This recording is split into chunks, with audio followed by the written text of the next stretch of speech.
bencana lingkungan gara-gara di kawasan hutan produksi, ya tinjau ulang. Tapi orang yang sudah investasi kan juga harus dipikirkan win-win solutionnya seperti apa. Jangan main pukul rata, hancur ekonomi kita. Lingkungan dijaga tuh nggak cuma sekedar hutan loh sekarang. Sampah ada di mana-mana. Kalau kita sudah misalnya dengan solar panel semua, nanti mungkin kita bisa kurangi soal produksi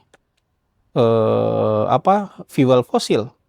Kalau kita sudah punya energi alternatif nanti dan itu sudah keekonomiannya sudah bagus, kita bisa mengurangi ini. Bahkan misalnya kita sudah punya beralih ke yang lain, nanti kita mungkin nggak butuh minyak sawit lagi. Tapi hari ini kita butuh produk-produk yang dari daerah, kawasan yang dulunya memang hutan, tapi dibagi rata aja. Bukan dibagi rata, dibagi secara proporsional. Mana yang menjadi kawasan konservasi, nggak boleh ada kegiatan apapun di situ.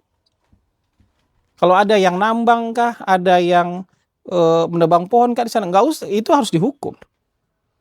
Tapi jangan kemudian salahkan, ini kan narasi yang sekarang terjadi itu semua pukul rata.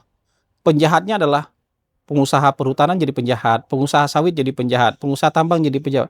Kalau dia menambang di kawasan tambang yang sudah ditetapkan oleh pemerintah, berarti dia sah di sana. Tapi kalau dia menambang di kawasan konservasi, dia melakukan pelanggaran. Kalau dia nanam sawit di kawasan yang sudah ditetapkan jadi perkebunan, dia sana nanam di situ.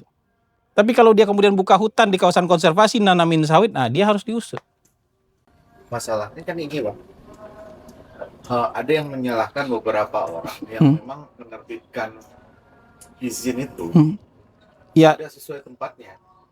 Jadi di zaman ini khas nih. Ya, itu yang dihukum. Yang menerbitkan izin tidak, misalnya menerbitkan izin di kawasan konservasi kan nggak boleh. Tapi izin diberikan terus-menerus meskipun bukan di kawasan konservasi gitu. Kalau izin bukan di kawasannya itu kan udah dipetakan, masyarakat pemerintah kan sudah memetakan tuh zona-zona mana kawasan konservasi, mana kawasan yang bisa untuk produksi. Selama itu di kawasan produksi harusnya nggak apa-apa. Kalau misalnya terjadi bencana lingkungan gara-gara di kawasan hutan produksi, ya tinjau ulang. Tapi orang yang sudah investasi kan juga harus dipikirkan win-win solutionnya seperti apa.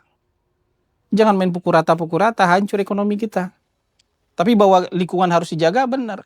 Lingkungan dijaga tuh nggak cuma sekedar hutan loh sekarang. Sampah ada di mana-mana. Kita nggak tertib buang sampah kok. Buang sampah semua ke sungai, apa segala macam.